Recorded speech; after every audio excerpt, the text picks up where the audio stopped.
और अब इस बातचीत का आखिरी राउंड शुरू होगा, डज गॉड एग्जिस्ट की ये बहस मुफ्ती शमाइल नदवी और जावेद अख्तर साहब के बीच।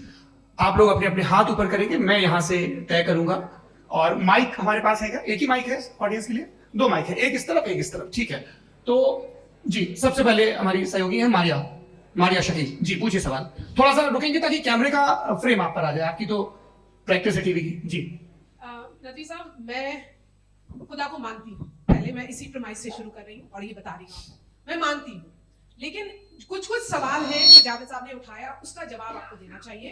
पहला सवाल ये कि गजा में सालों से छोटे बच्चे मर रहे हैं, वो उनको अगर खुदा मर्सीफुल है, हम मानते हैं कि अल्लाह ताला में बहुत ताकत है, तो वो बच्चे क्यों मर रहे हैं?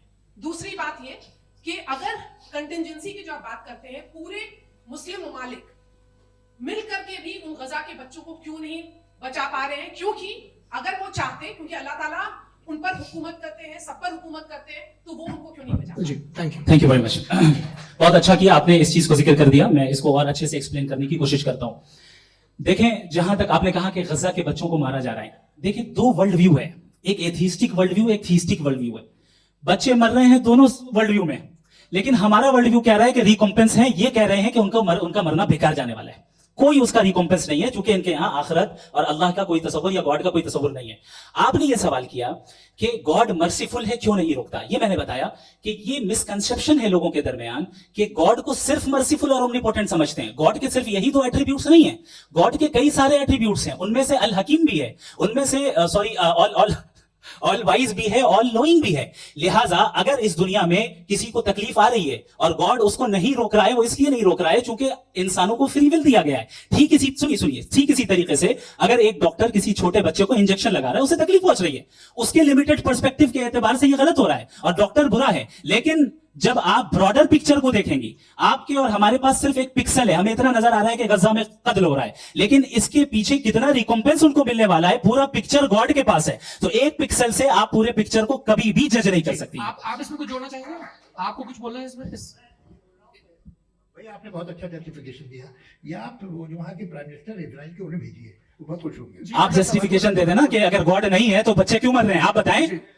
वो ये सवाल पूछ रहे हैं कि अगर आप ईश्वर का अस्तित्व नहीं मानते हैं तो उन बच्चों की मौत को आप कैसे इंटरप्रेट करते हैं? भाई ये दुनिया जो है, जो ताकतवर लोग होते हैं वो एक नाइंसाफी करते हैं। तो ये अच्छा काम है, आपके नजदीक तो नेचर नाइंसाफी पे मबनी है। अरे मेरे भाई, आप नेचर की कहां बात कर रहे हैं, तो इंसान की बात। तो फिर जब मैं इंसान की बात कर रहा था, आप नेचर की बात करने लगे। क्रॉस एग्जामिनेशन आप मुझे बोलने नहीं देंगे तो अलग बात है, आप बोलिए, मैं मुझे जी नहीं, क्रॉस एग्जामिनेशन तो लेने दीजिए जी, बोलिए क्या बात। बात यह है कि ह्यूमन सोसाइटी तभी साथ में रह सकती है जब वो मोहब्बत से, एकता से, एक दूसरे के एहतराम करते रहे। इसके अलावा पॉसिबल नहीं है, अकेले तो इंसान रह नहीं सकता।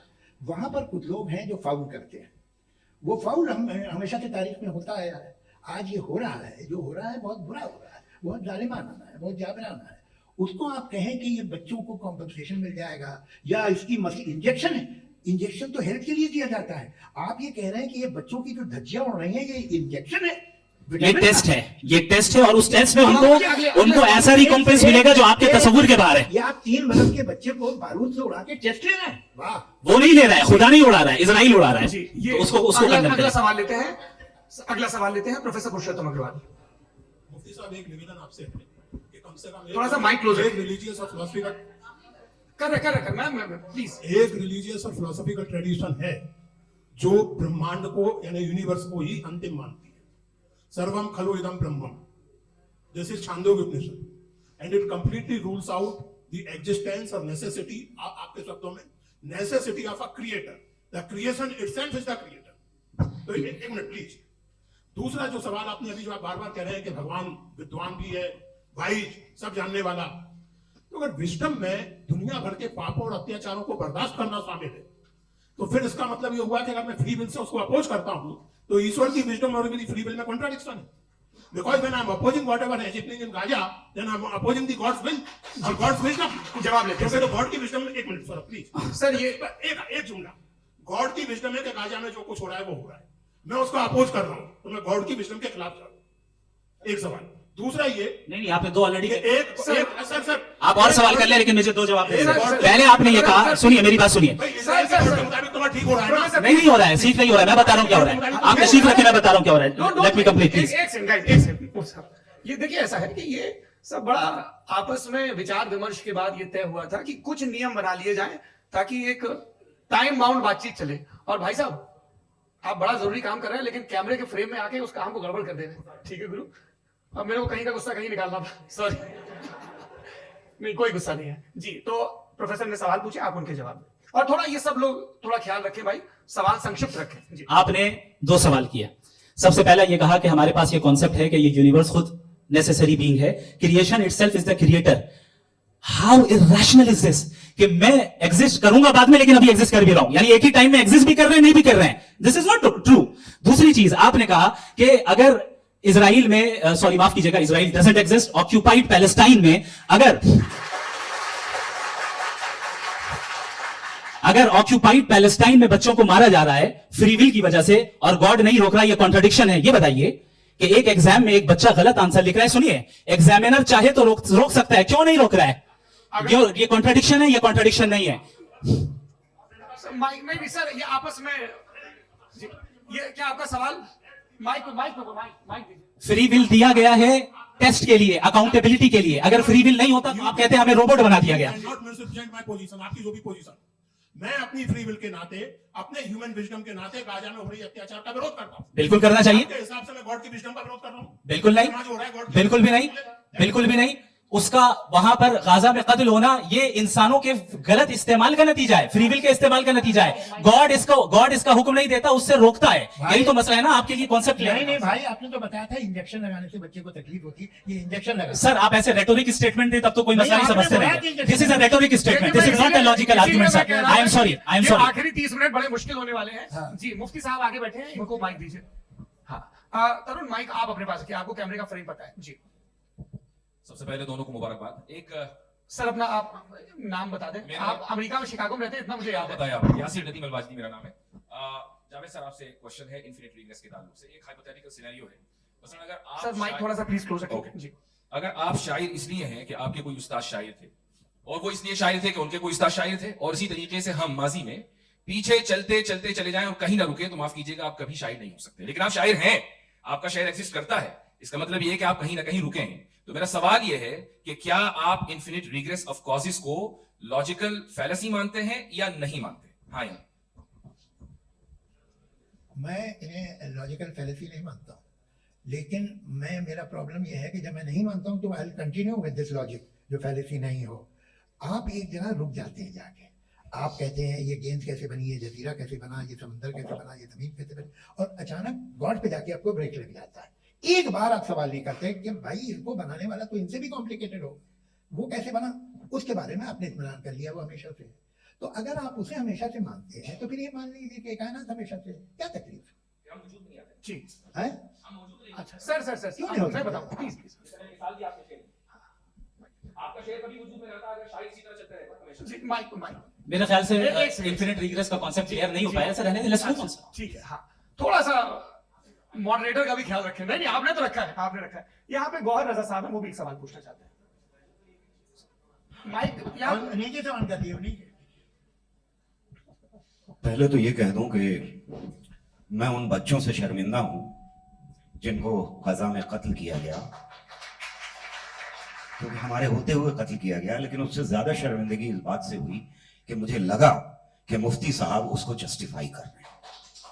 बिल्कुल भी नहीं, आप बहुत ही गलत मुझे बात लगा मैं गलत हो सकता हूं। बिल्कुल गलत मैं है। सवाल पूछ रहा सवाल हूं, मैं देखिए, सवाल अगर पूछ रहा एक हूं। मैं जावेद भाई से डिसएग्री करता हूं। देखिए अगर देखिए ऐसा एक सेकंड। आप सर वेट अरे आप कुछ मेरे पहले मुझे अपनी बात कह लेने दीजिए। अगर ऑडियंस तय करेगी तो फिर मॉडरेटर का मतलब नहीं। मेरा आप सबसे ये कहना है, ये बहस दो लोगों के बीच में है, एक तरफ मुफ्ती साहब, एक तरफ जावेद साहब। पिछले 1.5 घंटे से ये लोग अपने अपने तर्क रख रहे हैं। आपकी इनसे इत्तेफाकी हो सकती है, ना इत्तेफाकी हो सकती है। मेरे उस्ताद मुझे सिखा गए हैं कि मुखामुखम में असहमति की गुंजाइश बची रहनी चाहिए। अगर मैं आपकी बहुत इज्जत करता हूं गौहर साहब, आपने जो कमाल की किताबें लिखी साइंटिफिक टेम्परामेंट, लेकिन मेरी ये गुजारिश है आप सबसे कि यदि आप इन लोगों ने जो बोला उन पर टिप्पणियां करेंगे तो ना वक्त की पाबंदी रहेगी ना कॉन्शियस। आप सवाल पूछ लें, उस सवाल में जो बात आ जाए वो आ जाए। मैं जावेद साहब से डिसएग्री करता हूं, इसलिए जावेद साहब से सवाल पूछ रहा हूं। आपका सवाल जावेद अख्तर साहब से। और सवाल यह है मेरा कि जावेद साहब ने कई बार लॉजिक का इस्तेमाल किया कि साइंस में लॉजिक है और रिलीजन में लॉजिक नहीं है। मेरा ख्याल यह है कि रिलीजन में भी लॉजिक है, लेकिन उस लॉजिक की बेसिस ये है कि आप रुक जाते हैं, जिसका जिक्र जावेद साहब ने बार बार किया, यानी खुदा के तस्वुर पे आते हुए, गॉड के तस्वुर पे आते हुए रुक जाते हैं। और इसमें सवाल पूछना मतलब फॉरबिडन होता है। सवाल यह है कि क्या जावेद साहब इससे एग्री करते हैं कि साइंस की लॉजिक अलग है और रिलीजन की लॉजिक अलग है? बताइए सर। देखिए, तीन चीजें हैं। साइंस है, एक है मंतिक है, इस्तिदलाल है, और एक जो है कुछ भी नहीं है, फेथ है, अकीदा है। मैं अकीदे की लॉजिक का कायल नहीं हूँ। मुझे आप इस्तिदलाल से, लॉजिक से, रीजन से समझाइए, मैं मानने को तैयार हूँ, मेरा क्या नुकसान होगा। लेकिन ये कि अकीदे पे मैं नहीं जा सकता हूँ। अकीदे का मतलब है कि तुम ये मान लो, सवाल ना करो, ये नहीं। आप सारी बातें करके, बड़ी साइंटिफिक बातें करके एक जगह जाके खुदा के हुदूद पे रुक जाते हैं, सरेंडर कर देते हैं। मैं सरेंडर करने को तैयार नहीं। That's all। जी, ये आगे सर बैठे हुए, इनको माइक दीजिए। भाई वो आप पूछना चाह रहे थे ना? हाँ, नहीं, जी आपका नाम? आसिम इफ्तिखार। आसिम जी, पूछिए। सर जावेद सर से सवाल है कि आपने माइक थोड़ा करीब अपने क्लोजिंग स्टेटमेंट में बात कही थी कि मजहब का जो फ्यूचर है वो ज़्यादा दिन नहीं जाने वाला है, लेकिन मैं देख पा रहा हूँ कि जो ऑक्सफोर्ड यूनिवर्सिटी की एक स्टडी है 2011 में हुई है, जिसके 50 एकेडमिशियंस ने इसको अंजाम दिया था, उसमें वो ये कहते हैं कि जो फेथ इन गॉड है वो इनबिल्ट है ह्यूमन नेचर के अंदर, जिसको हम कहते हैं फितरत के अंदर शामिल है वो। और वो ये कहते हैं कि अगर कोई ये समझता है कि मजहब को वो खत्म कर देगा तो ये उसकी गलत फहमी है। तो आप इसके बारे में, इस स्टडीज के बारे में क्या कहते हैं? ठीक है, मैं उनसे एग्री नहीं करता हूँ। वो कौन से प्रोफेसर होंगे? ऐसा उनके क्या पास डेटा है, इन्होंने डेटा के भी होगा। डेटा क्या हो सकता है? फ्यूचर का डेटा तो नहीं हो सकता ना उनके पास, प्रेजेंट का डेटा हो सकता है। डेटा आपने सुना 100 साल पहले का बात का डेटा? मैंने तो नहीं सुना आज तक। तो आज उनकी ये राय है और हो भी रहा है, ठीक है। दुनिया में तरह तरह की राय है लोग, लेकिन मैं समझता हूँ कि वक्त के साथ इंसान ज्यादा से ज्यादा रीजनेबल और लॉजिकल होता जा रहा है। आज आप देखिए वेस्टर्न यूरोप में क्या परसेंटेज है नॉन बिलीवर्स की, बहुत हाई। वहाँ चर्च खाली पड़े होते हैं। तो अल्टीमेटली तो इंसान कोई ऐसी बात बहुत अरसे तक नहीं मान सकेगा, चाहे गलत या सही, जो उसे, उसके दिमाग को, उसके जहन को, उसकी लॉजिक को अपील न करे। वो कह रहे हैं तो ऑक्सफोर्ड के होंगे, तो कैम्ब्रिज के होंगे, मुझे क्या लेना देना। उनका डेटा मुस्तकबिल का नहीं हो सकता है। जी दीपक, हाँ पूछिए। मैं आऊंगा, अभी पीछे की साइड भी आऊंगा, माइक वहीं भेजूंगा 2-3 साल के लिए। जी जावेद साहब, आपसे सवाल है। नमस्ते अरे भाई, सर, अगर आप ही लोग को तय करना है तो फिर 200 लोग तय करना है। ये सब नहीं sir, please don't do this sir. Everybody has a right sir, but we can only take selected questions.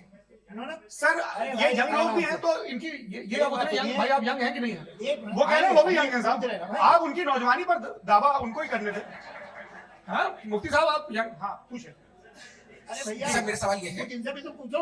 जी मेरे पास आपसे एक सवाल है। जैसे थीस्टों के पास, अपने जो ईश्वर को मानते हैं, उनके पास अपने सोशल गेट टुगेदर्स हैं। 5 रोजा क्रिसमस आने वाला है, होली है, दिवाली है, ईद है। एथिस्ट क्या ऑफर कर रहे हैं? मतलब मैं इनकी दुकान से बुरमा आना चाहता हूँ उस तरफ, पर मैं अट्रैक्ट नहीं हो पा रहा हूँ। मैं सोशल गेट टुगेदर्स क्या है आपके पास? वो ये कह रहे हैं कि जो धार्मिक लोग हैं, अलग अलग धर्म के लोग, उनके उत्सव त्योहार कॉन्ग्रेगेशन बहुत हैं। अब आपको मैं एक सुनाता हूँ, यहाँ हिस्टोरियन भी बैठे हैं।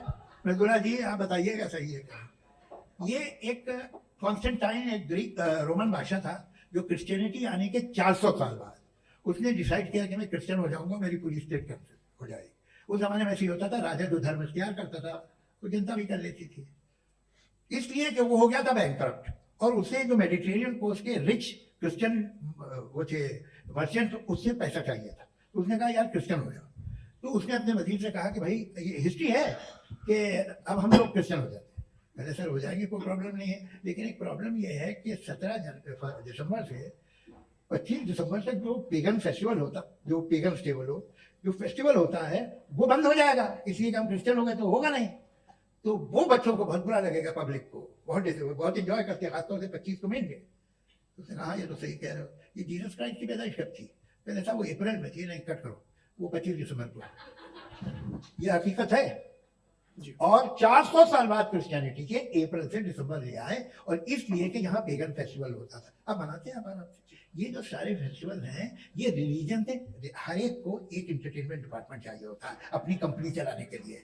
तो ये रिलीजन ने ये सेकुलर त्योहार थे जिन्हें रिलीजन ने ले लिया है। ये मौसम के थे, फसलों के थे, किसानों के थे, उसको आपने लेके रिलीजियस रंग दे दिया। ये कोई रिलीजन से थोड़ी आए। आप अच्छा हमें देखिए, हम तो मुल्लिद हैं, हम ईद मनाते हैं, हम दिवाली मनाते हैं, हम होली मनाते हैं, हम क्रिसमस मनाते हैं। बम्बई की फिल्म इंडस्ट्री की सबसे बड़ी होली हमारे घर में, सबसे बड़ी ईद हमारे घर में। वो हमारे सोशल वो है, हमारे हेरिटेज है। ऐसा थोड़ी है कि we will throw the baby along with the water. ये तो अच्छी चीज है, इन्हें रखो, जो बेकार है फेंक दो। जी हाँ, हेलो जी, मेरा सवाल नादवी जी से है। जैसा कि आपने बोला कि गॉड टाइम के भी परे है और गॉड इतनी कॉम्प्लेक्स चीज है कि उसे ह्यूमन माइंड समझ नहीं सकता, और गॉड ने अर्थ पे फ्री विल भी दे दी है, तो आप अपना वक्त जाया क्यों कर रहे हैं गॉड के बारे में बात करके? अपन को तो बात करनी चाहिए कि सोसाइटी को बेहतर कैसे करें। जी, मैं गॉड वही बताता है सोसाइटी को कैसे बेहतर करें। अभी मैं आपका जवाब देता हूं। आपने कहा कि टाइम पे वो एग्जिस्ट नहीं करता, सो मेरा सवाल ये है कि जैसा आपने बोला कि गॉड बहुत ही कॉम्प्लेक्स चीज है, मैंने और कहा ही नहीं कि कॉम्प्लेक्स है, तो आपके अल्फाज है। कॉम्प्लेक्स का लफ्ज गॉड के लिए सुटेबल नहीं है। क्यों? क्योंकि कॉम्प्लेक्स वो चीजें होती हैं जो ऑब्जेक्ट हो। God is not an object जिसको आप इंस्ट्रूमेंट के जरिए लेबोरेटरी में जाके टेस्ट करें, oh it's very complex. No, वो कोई कार का इंजन नहीं है। मेरा वो सवाल फिलोसॉफिकली नेसेसरी बीइंग ऐसी बीइंग है जो सिंपल बीइंग है। हाँ, आप उसको मुकम्मल तौर पे उसकी तमाम हिकमतों को जान ले और हर चीज को जान ले, ये पॉसिबल नहीं है, क्योंकि वो ऑल वाइज है, आप ऑल वाइज नहीं है, और वो खुदा है, वो आपको सारी चीजें बता दे, ये जरूरी नहीं। मेरा सवाल ये नहीं था। मेरा सवाल ये था कि जब गॉड इतना परे है इस दुनिया से कि उसने अर्थ पे फ्री विल भी दी है, हम सब ह्यूमंस की फ्री विल है, और जो सोसाइटी में हो रहा है वो अपन लोग डिसाइड करेंगे, तो अपन लोग डिसाइड नहीं करेंगे ना, अपन लोग डिसाइड नहीं करेंगे।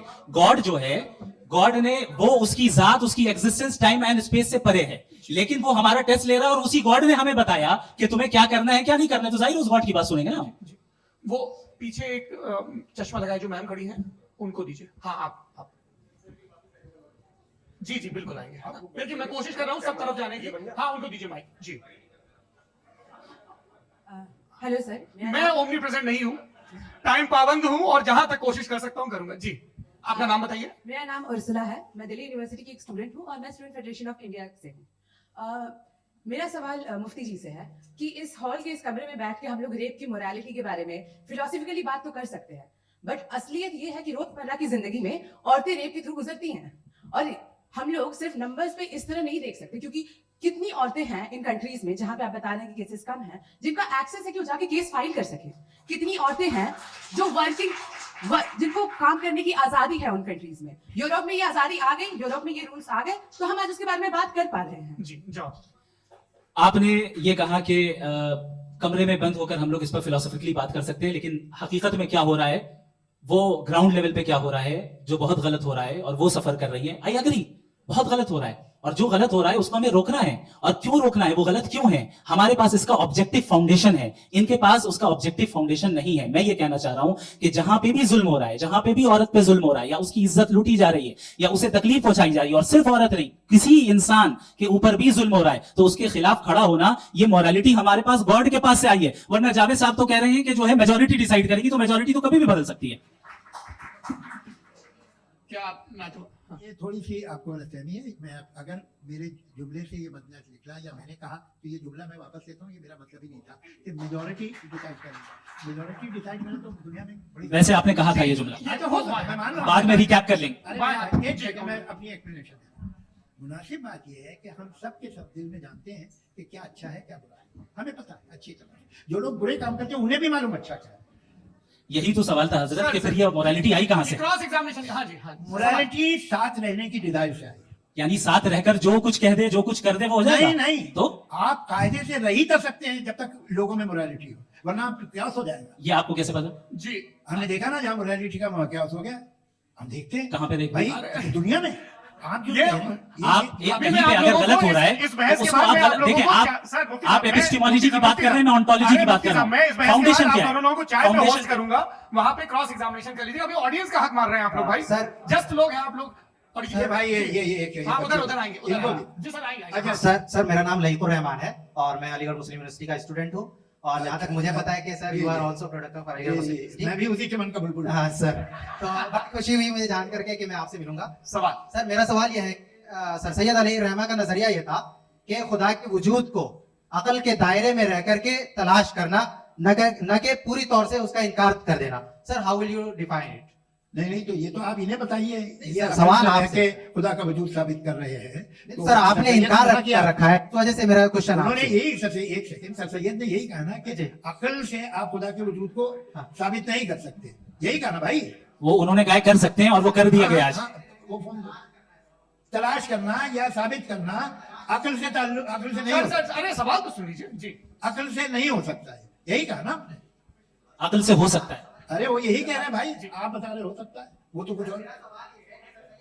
आप अगर सर देखो नौजवान फोन ले लो, इतनी कमाल की यूनिवर्सिटी है। अरे भाई दे दो मेरी ना बात जरा, तो- दे अरे दो मेरे भाई। भाई मेरी बात सुनो, नहीं, माइक मैं पे समझ- बोलो ताकि जो लाखों लोग देख रहे हैं माइक दे दो ना। अरे देंगे ना माइक, तुम ठहरो तो। हाँ सर मेरा सवाल ये था कि सर सैयद अली रहमा का एक नजरिया था अपना कि खुदा का जो वजूद है उसको अकल के दायरे में रह करके तलाश करना है, न कि पूरे तौर से इनकार कर देना है। ये उनका कॉन्सेप्ट था। लेकिन मेरा सवाल ये है कि आप इसको कैसे डिफाइन करते हैं, एक्सप्लेन कैसे करेंगे? मैं आपसे जानना चाहता हूं, क्योंकि you are the product of Aligarh Muslim University. मुझे अकल के दायरे में रखे मैंने बहुत तलाश की, मुझे मिला नहीं। हाँ ये इधर वो चश्मा लगाए जो, हाँ उनको दे दीजिए। जी फटाफट पूछिए, बस 5 मिनट है, 5 मिनट खत्म हो रहा है। हाँ अस्सलाम वालेकुम मुफ्ती साहब। एंड मेरा सवाल जावेद अख्तर साहब से। क्या नाम है आपका? अरे भैया मुझे तो पूछ रहे हैं। हाँ, फैज। पूछिए फैज साहब। तो मेरा सवाल ये है कि अभी जो एथियस्ट है वो problem of evil argument use कर रहे हैं अगेंस्ट मुस्लिम्स, राइट? कि इस दुनिया में इतना सारा इविल है और अगेंस्ट मुस्लिम तो यहाँ अगेंस्ट थियस्ट। हाँ थोड़ा सा करेक्ट कर लीजिए भाई, पूरी मशक्कत ही इसी बात की थी, इसी एक मजहब पे बात न टिके। जी, तो बेसिकली आर्गुमेंट ऐसा है कि इस दुनिया में इतना ज्यादा इविल एग्जिस्ट करता है और अगर एक ऑल गुड गॉड है तो वो रोकता क्यों नहीं है? लेकिन इस सवाल में एक हिडन असम्पशन ये है कि इस दुनिया में ईवल एग्जिस्ट करता है। अब एथियस्ट की कैसे ओंटोलॉजिकली प्रूव कर सकते हैं कि इस दुनिया में ईवल एग्जिस्ट करता है? मैं आपको बताता हूं, थोड़ा सा समझाइए। नहीं सर हम लोग इनको सुनिए, नहीं please don't do that. I want to explain ontology. नहीं हम समझ गए सर, इनको आप जवाब दे दीजिए। अच्छा सवाल पूछ रहा हूं मैं, अभी तक क्या था वो मैं थोड़ा सा ऐड ऑन कर लेता हूं। तुम गुरु, तो हम जब इसका राउंड 13 करेंगे ना तब तुमको स्टेज पे बैठाएंगे। जी तो हाँ जल्दी से। तो देखिए एथियज्म के हिसाब से सब कुछ रैंडमली बन गया है, सब कुछ एटम्स और मॉलिक्यूल्स है। एक पत्थर में और मुझ में सिर्फ इतना फर्क है कि हम लोग एटम्स और मॉलिक्यूल्स का अलग-अलग रीअरेंजमेंट है। अब एक पत्थर को कोई इंसान तलवार से 2 टुकड़ों में काट दे या मुझे, according to atheism it is same, there is no evil and good according to atheism. जी अच्छा फैज साहब का सवाल ये है कि हाँ कोशिश भी करते तो इससे गलत सवाल नहीं कर पाते। एक लाइफ फॉर्म है और लाइफ फॉर्म में फीलिंग्स है, मतलब लाइफ फॉर्म सुनता है, देखता है, टेस्ट कर सकता है, फील कर सकता है। तो उसकी जो ये जो क्वालिटी इस बबल में आ गई है तो वो जानवर में भी है, इंसान में भी है। तो जाहिर है कि उसे कोई तकलीफ पहुंचेगी तो चूंकि उसके पास वो सेंसिटिविटी है तो मैं करेगा, पत्थर में वो सेंसिटिविटी नहीं है। तो ये क्या सवाल हुआ कि अगर पत्थर को काटा तो पत्थर को तकलीफ नहीं होती, तो आपको काटे तो आपको क्यों तकलीफ होगी? बैठ जाइए। जी हाँ अगला सवाल। हाँ पूछे जी जावेद अख्तर साहब। अरे भैया सब आप लोग मुफ्ती साहब को छोड़ रहे हैं, मेरे ही पीछे पड़े हैं क्या? फिर चलो बोलो भाई। You asked how God can exist when children die in Gaza. हाँ You asked how God can exist when children die in Gaza, and you also mentioned the rise of atheism in Europe. But the same events also are leading many atheists and non-believers to turn towards faith. How do you interpret this contradiction, where suffering pushes some away from God, yet brings others closer to belief? देखिए आपको एक बात बताऊं, दुनिया perfect तो कहीं भी नहीं है, हर जगह कुछ खामियां हैं। बेटा एक मिनट, मैं आप ही को कहेंगे, देखो वो तो कुछ खामियां, कमजोरियां, खराबियां सब जगह है। लेकिन अगर देखोगे ईमानदारी से कि दुनिया सबसे ज्यादा महजब कहाँ है, एक आम शहरी को कहाँ हुकूक हासिल हैं, वो बोल सकता है, अपनी मर्जी से काम कर सकता है, अपनी मर्जी से राय दे सकता है, हुकूमत के खिलाफ बोल सकता है, बरसर इख्तिदार लोगों के बारे में बोल सकता है, सरमायादारों के खिलाफ बोल सकता है। तो आपको ये स्कैंडिनेवियन कंट्रीज में मिलेगा, वेस्टर्न यूरोप में मिलेगा। मैं नहीं कह रहा वो परफेक्ट है, बिल्कुल नहीं, वहाँ बहुत खराबियां भी हैं, परफेक्ट तो कोई। लेकिन जिन जिन मुल्कों में, लैटिन अमेरिका देखो, गल्फ देखो, वहाँ पर आपको ये जरूर है कि रेप नहीं होते होंगे। रेप की जरूरत क्या है भाई? उसको तो खरीद लो, घर में रखो, सड़क पर रेप करने की क्या जरूरत है?